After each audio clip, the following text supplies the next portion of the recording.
am doing something a little different today, and I thought I'd put my expertise to work for you.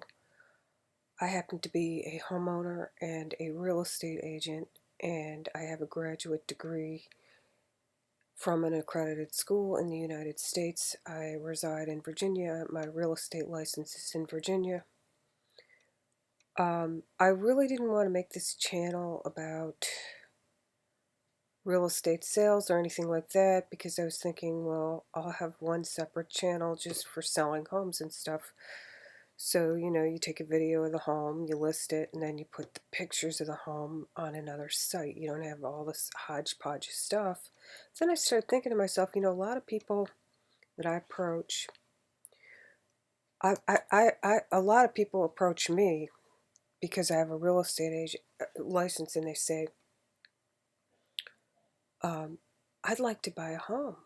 Can you help me get a home? And I said, well, what kind of home do you want? I started asking them questions to figure, have you talked to a mortgage broker? Do you know what your credit rating is?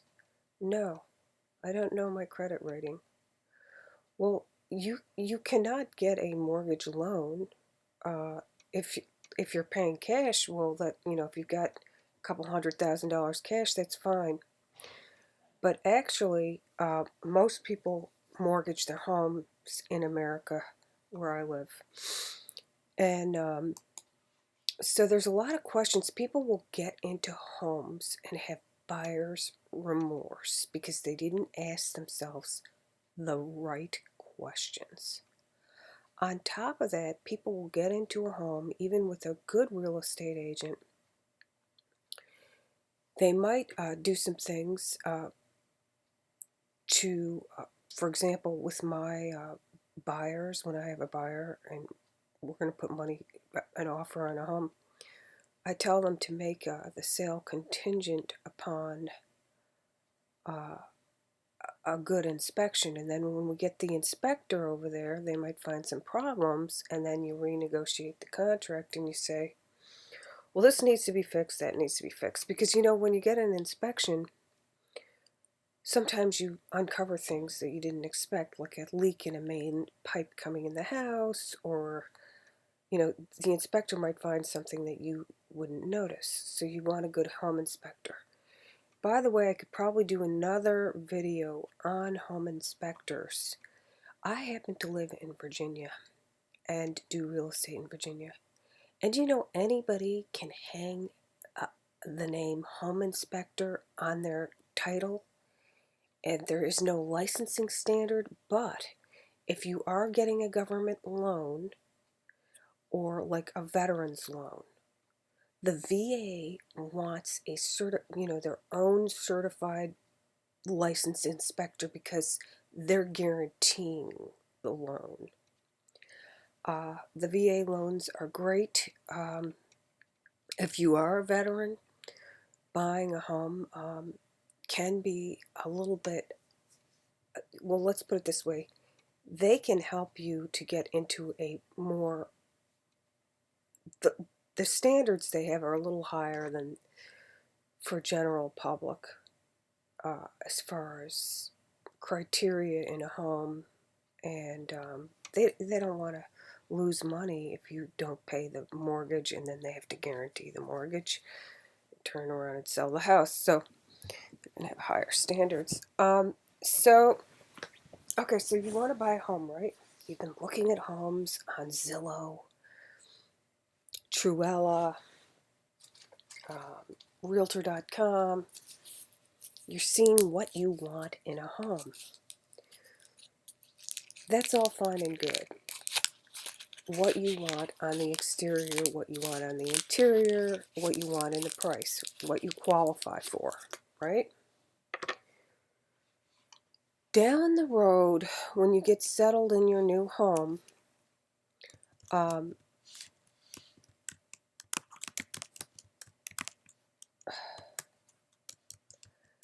you could wind up having buyer's remorse. And why? because you could have a neighbor that you didn't notice that's got all kinds of overgrowth. So there's a lot of trees. You bought the house in the summer, and they have 7 dogs. The dogs bark day and night. They have this fume that comes over. You happen to look at the property a couple times when the fumes weren't coming over, and not only that, but it's a crack house. So there's people in and out all the time. The dogs are out there to bark. Occasionally the police are coming. You're like, oh my God, what did I get myself into? So you have these nuisance neighbors. They're poor. They come over, they steal your water. And one time it looked like their electric was off and they were running an electrical outlet to your house. You go to call the police in the area and they're understaffed, and the neighbors say you're lying. So sometimes you get into a home if you don't do your homework. And I know it's a lot of extra work to go back if the home's in an out of the way place and drive around the neighborhood, look at the neighbors, do a little observation of the neighborhood at different times during the day, late at night, like 10 or later. Also, another thing you want to think about when you're looking at a home is, I don't know about you, but what if you're near a military base and they're doing out in the field exercises?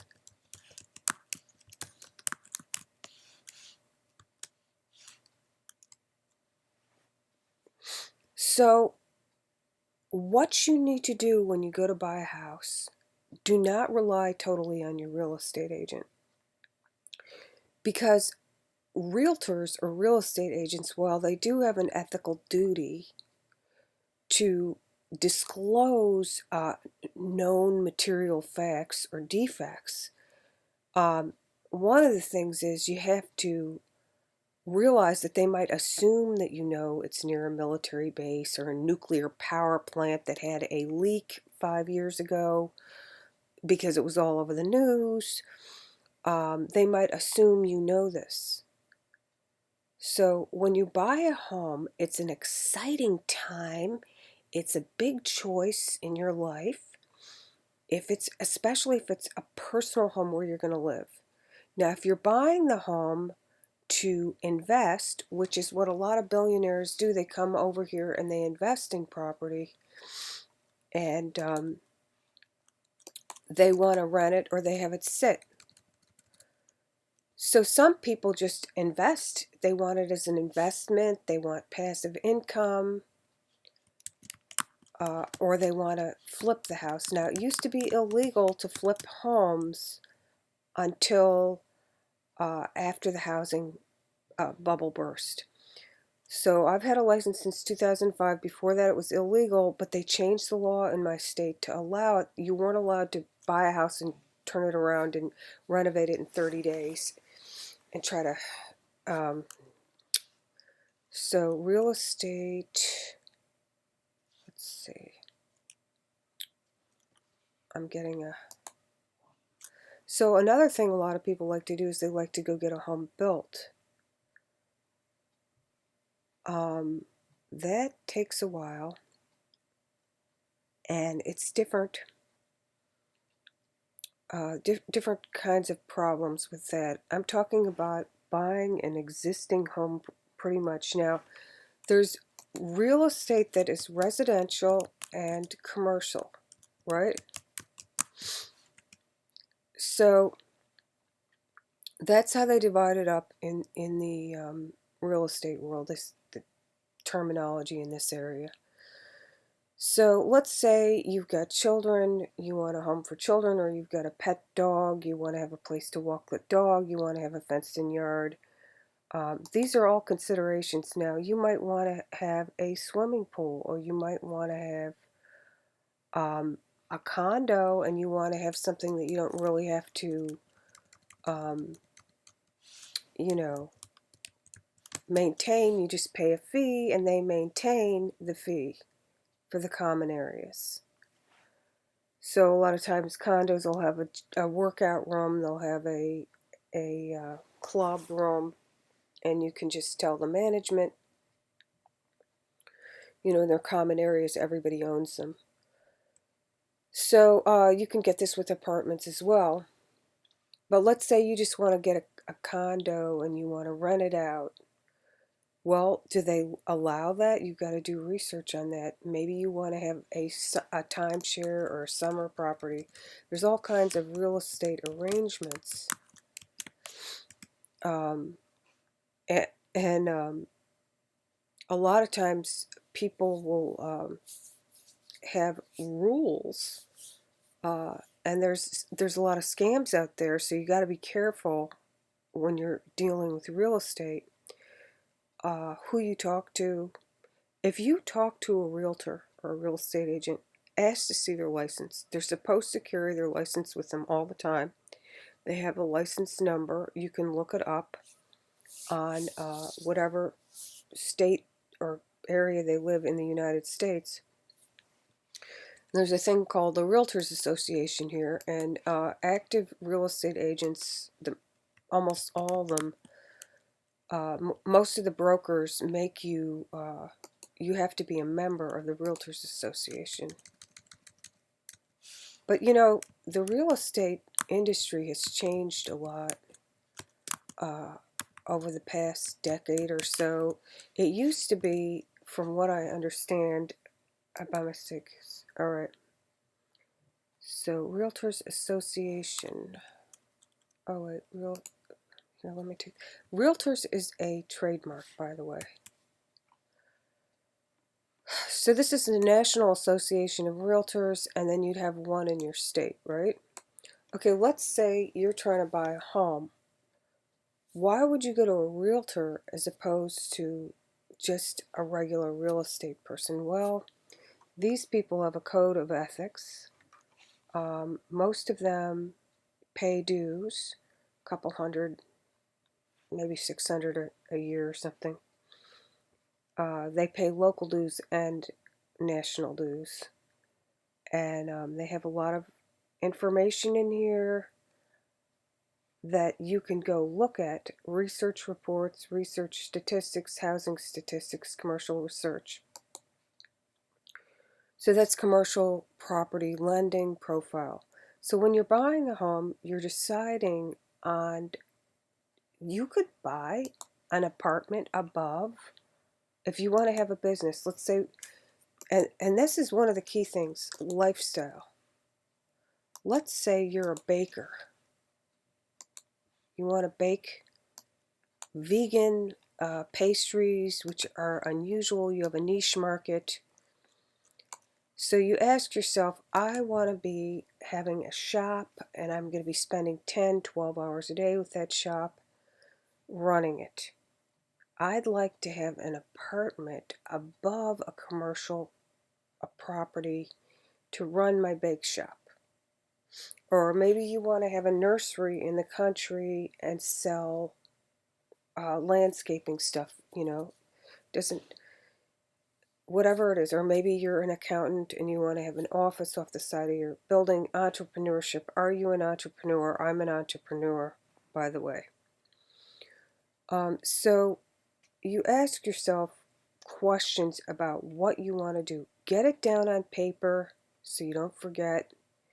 Write your goals. Ask yourself, what does my ideal home look like? Do you have family members or pets that you want to consider? But after all this, you've got to look at your credit rating. This is one of the key things in buying now. You can have long-term goals and short-term goals. Let's say you want this home away from your business, but to start, you'd like to have an apartment or condo on top of commercial property that you can purchase, not rent or lease. So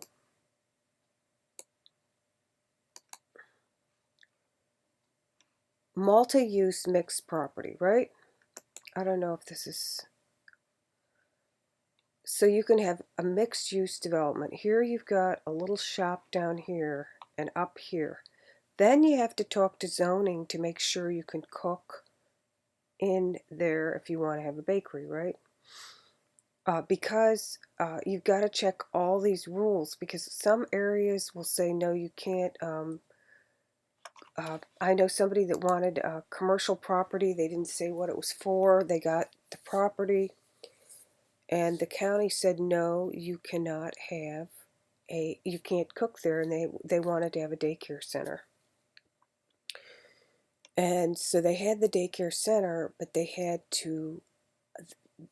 some rules about the size of their wells and their septic system and stuff like that, and they said you can't have a kitchen here. So they had to pay for food to be delivered every day for the kids in the preschool they had. So I mean, you really need to look at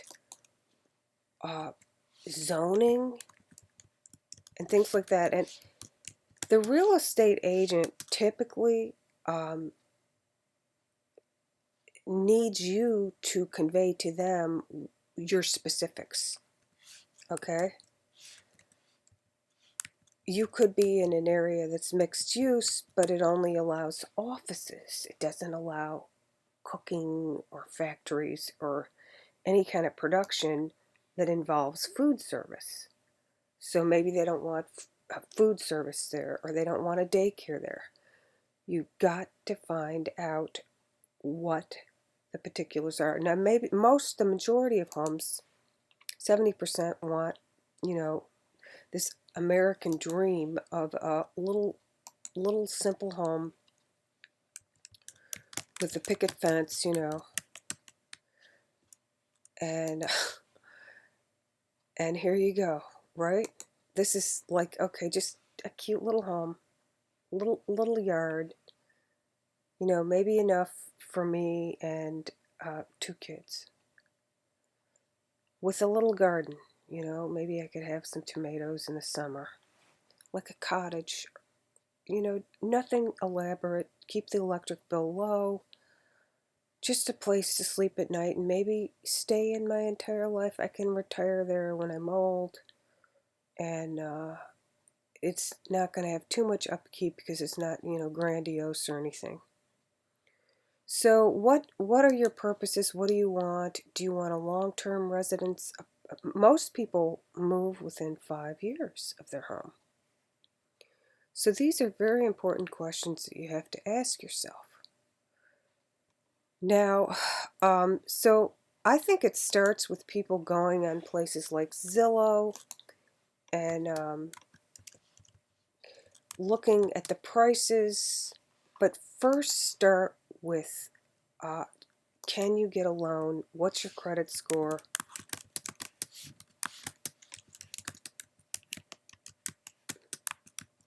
Now, I could do a whole thing on what your FICO score, what the FICO score is, and the 3 credit companies. So, so you want to get a mortgage broker or somebody to get a loan, right? So, how much can you afford? There's no sense in looking at homes that you can't afford. How far are you willing to commute? Are you willing to commute, or are you going to be working from home?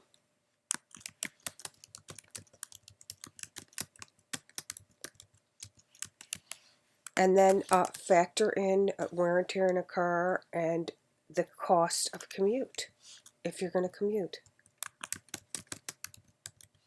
Now, one of the things about commuting is the cost of fuel goes up and down. Right now, stock markets aren't doing too well. I'm doing this in the midst of the coronavirus.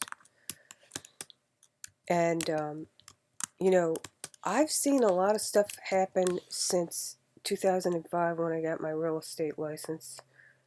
And with the economy, I saw the economy tank in 2008-9. I saw people coming to me from coming out of retirement, losing millions of dollars. because their investment portfolio and their real estate values dropped. So I thought today, with the stock market recently dropping, that people might be interested in investing in real estate as they diversify their portfolio. So that's why I'm like, well, what is your reason? Do you want... So a lot of people have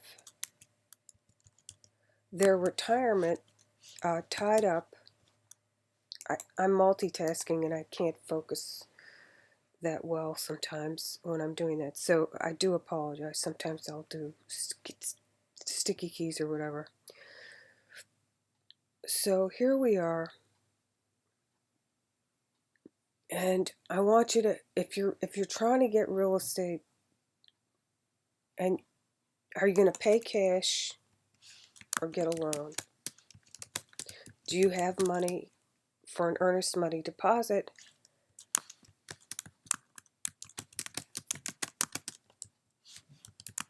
Is this your first home or your second? Um, these are all the questions you got to ask. There's a whole host of questions to ask. I could go Google what questions should I ask myself, but I already know this. I've been doing this since 2005. And I do have a master's degree and I'm working on a doctorate. That's why I'm not devoting my full time to selling real estate anymore. I'm doing other things. And one of the things that I really care about is homelessness.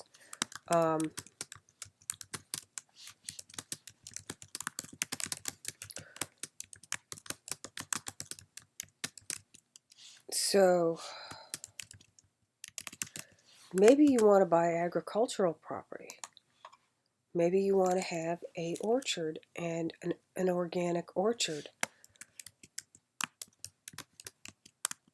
It could be anything.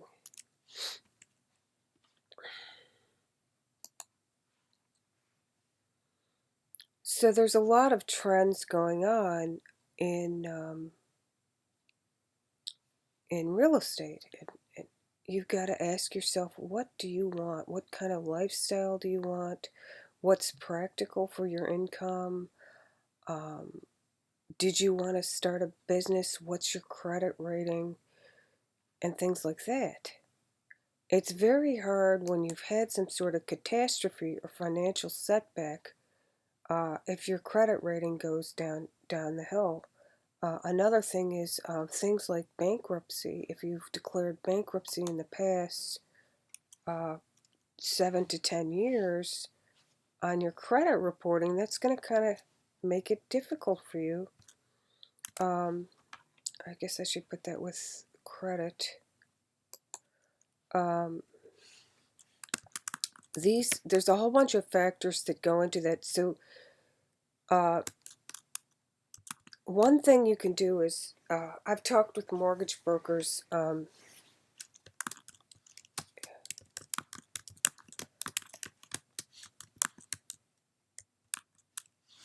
One thing you do is you get your credit report, talk to a mortgage broker or a lender, and sometimes they can help you to clean up your credit. And one of the things you can do is you go look at your credit report. You're allowed a free credit report once a year.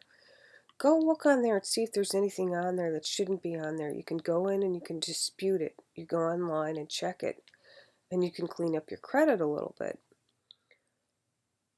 So you've got an income to debt ratio.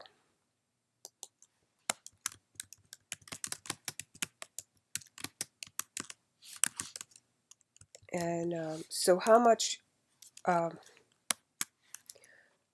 home can you afford?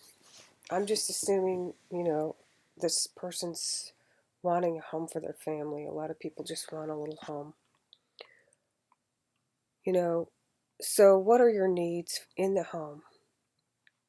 So one of the things is in real estate, location, location, location. They say it 3 times. What does that mean? Whatever your zip code is,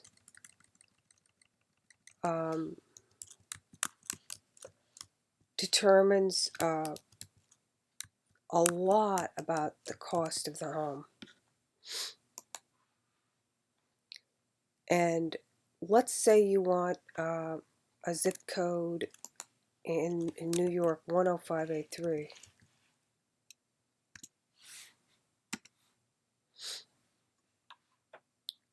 These homes will go for a few million.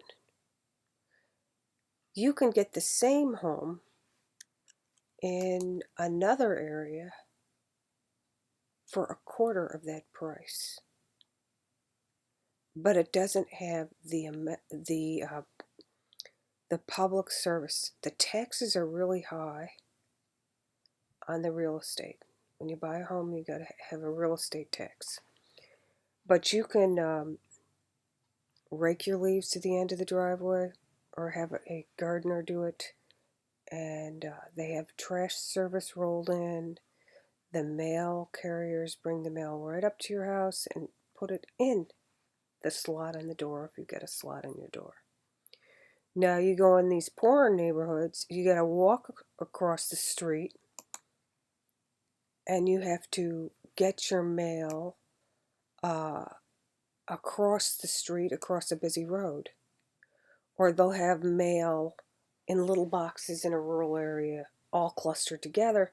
You don't even have the mail at the end of your driveway or across the street. You got to go down the road to get your mail. Some places have dirt roads. So wouldn't we all like to live in the nice, expensive neighborhoods? Maybe. But there's a lot of pressure in those neighborhoods and a lot of snootiness. So yes. Okay.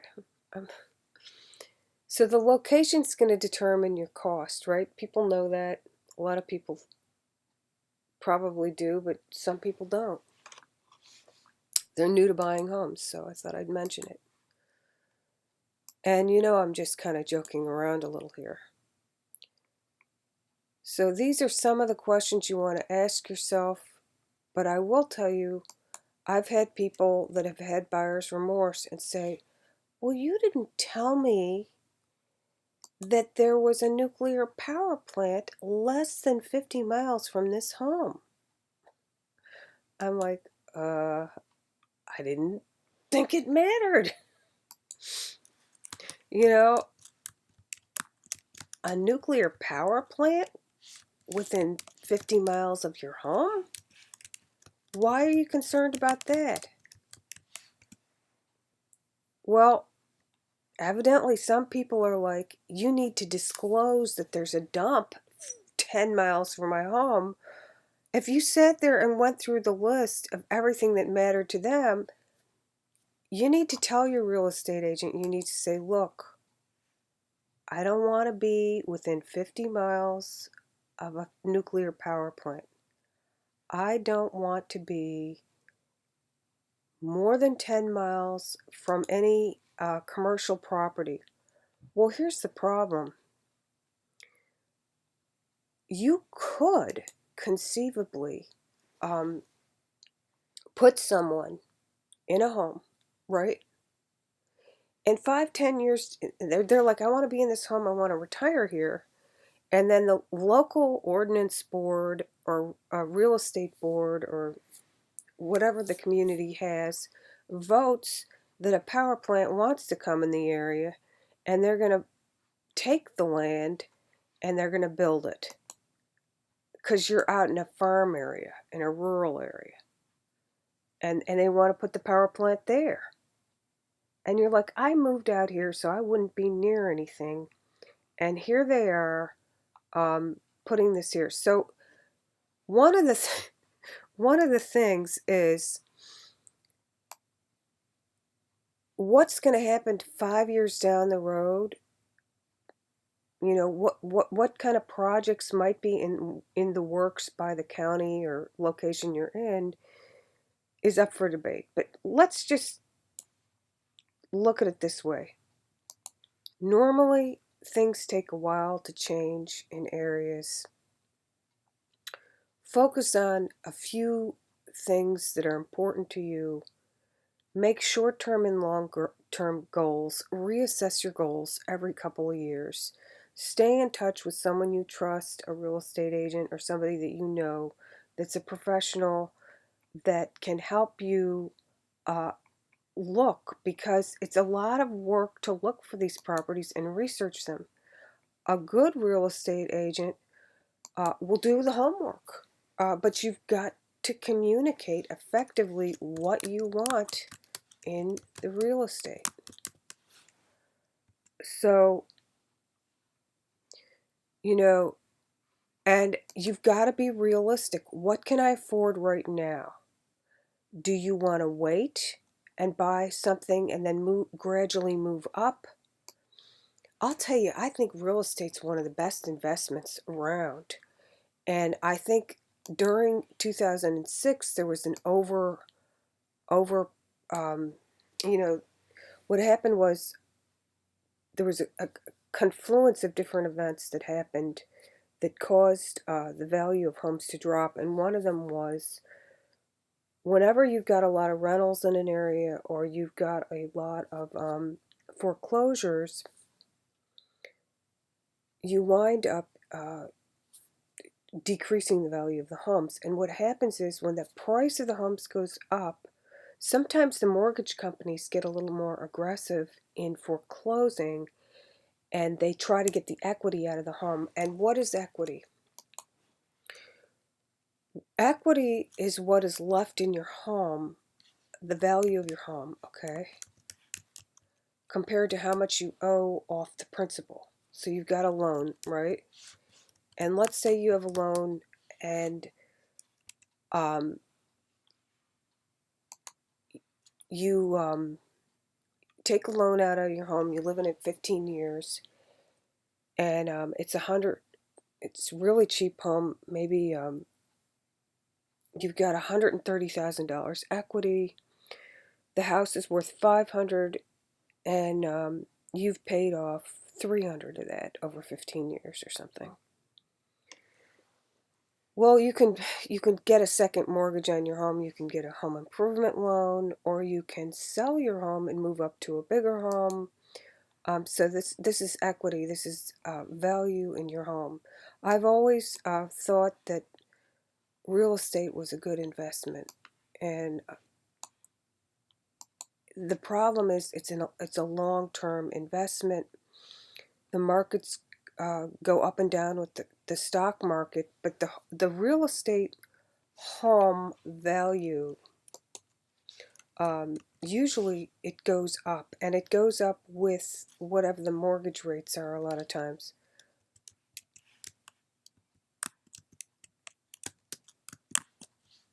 So they have all these charts and whatnot on, how you can do a 4% mortgage, the value of your home. So let's just look at this.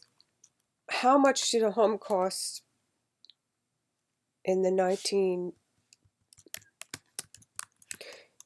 I gotta let you know something. I had a relative, great-great-grandmother that lived in Illinois, in Oak Park area. And her husband died, and she had 5 kids, and she had a mortgage in Oak Park. And it was pretty hard on her, but she paid off the house. And I think it said something on, I got some of the pay stubs for her paying, I don't know, it was 1930 or something. And I was like, how can this house be? It was something really god awful, like $10,000 for a house. And I was like, let's look at this. How much does this cost? 5 to 8 foot. So these houses, Well, let's back up here.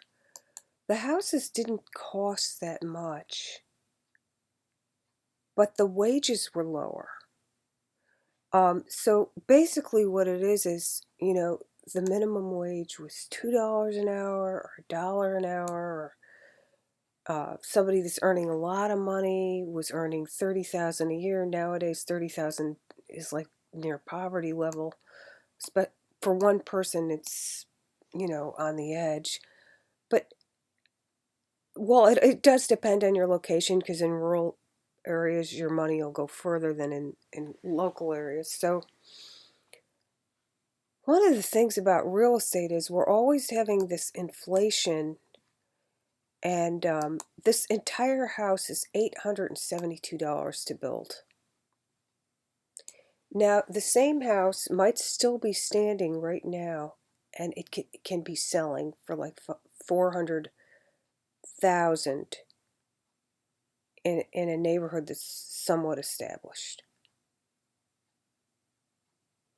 For $872, we will furnish all the material to build your home. No extra. Da da da da da da da. Well, excuse me. This home, $1,000, $349. That was Sears Roebuck. Sears got out of the home building business, but they'd send out these kits so everybody could have a home. Amazon, hop on it. Not really. But I'll tell you what, these homes went up all over when they had the cars. They didn't have as many horse and buggies. But the suburbs came, I guess, in the 1940s. But these homes' values have really gone up. And then the historic value of a home is debated. Now, I know in some of these nicer neighborhoods, they're tearing down a lot of the older homes and then building newer, pricier, larger homes. They call them McMansions. So, but I would say that people are always going to need a place to live. They want to have a decent place to live. And if you look at this thing here, in the 1913, $100 was worth 2,529. Okay, so we're talking about the slow inflation. So buying a home is a serious endeavor, and you really need to spend time thinking about what you want in a home. Now, sometimes you might have it where your apartment is going to want you to sign a whole new lease, and you want to get into a home, and you got to find something in 1 month. A lot of people do that. They leave stuff till the last minute, and they're kind of like pressured. It takes time to go and physically see homes. And I'm telling you right now, as a real estate agent, the way the picture looks of the house that gets you out there will look a heck of a lot different in person. It'll either be larger or smaller than you envisioned in person. I've seen homes myself where they had a great photographer, got an angle to make the house look big. You get there in person and the square footage is really small. They didn't put that on the listing, how big it was. And the picture is looking nicer, and then you go in person and there's a smell in it or something like that. And you're like, who's the listing agent? Why didn't they make sure this was fixed up a little before they listed it? But some people don't care about cosmetics that much when they're buying a home, but I'm telling you, if they're showing it, usually it's the best that they're getting it at when they're showing it. So with that said, buying real estate is a really good investment in my opinion, and it has to do with inflation. And yes, there was a bubble that burst in the past. So find out, write a list of long and short-term goals for the real estate. Is it going to be a family home, a farm? What's it going to be? How am I going to finance it? And then work toward those goals. Sometimes you might not be able to have those goals met right away, but you could do it down the road. So some of the things I highlighted here have to do with how you're going to pay for it. Okay, we can all dream about living in that big mansion, but you need to make sure that you're able to secure what your dreams, right? Get your dreams to come true. So that's it. All right. Well, thanks for watching, and I will try to pull this together. But I thought, why don't I talk about something I know about and give people some insights? You really need to do your homework before you get into this expense and these payments. And another thing I'd like to mention about owning real estate is you have to maintain it. And maintenance costs a lot of money. A lot of people don't figure that in. Getting an HVAC person in, somebody who's going to fix the air conditioning and heating and cooling. Does it use oil heat? Oil heat can cost a lot of money, $1,000. Are you in an area where it gets really cold in the winter? How many days? Maybe you might want to ask for a year's worth of electric and oil consumption bills from the former homeowner. You have a right to ask for that. They don't have to give it to you, but if they don't, then you'll know something's up. But when you buy or rent, and it's going to be your responsibility to pay the utilities, or if you're owning, you got to pay for the maintenance, the repairs. How much does it cost to get somebody to do drywall? What if an appliance breaks? Well, you can buy a warranty.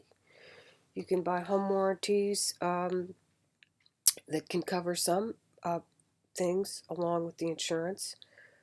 But these are things to think about, and I remember I had a listing like this for like about $2 million in Virginia right before the bubble burst. And I don't want to say what happened to the home, but a lot of these houses, you know, try to think long term when you're purchasing a home, and realize that the markets will go up and down, and try to be kind of conservative. This is one of the things about Warren Buffett that's kept him in a really great cushion. He's never, gone way all out with Lexus cars or anything like that, because he knows the market's going to go up and down. And the same thing with real estate. So ask yourself, what are the important goals for the property? And,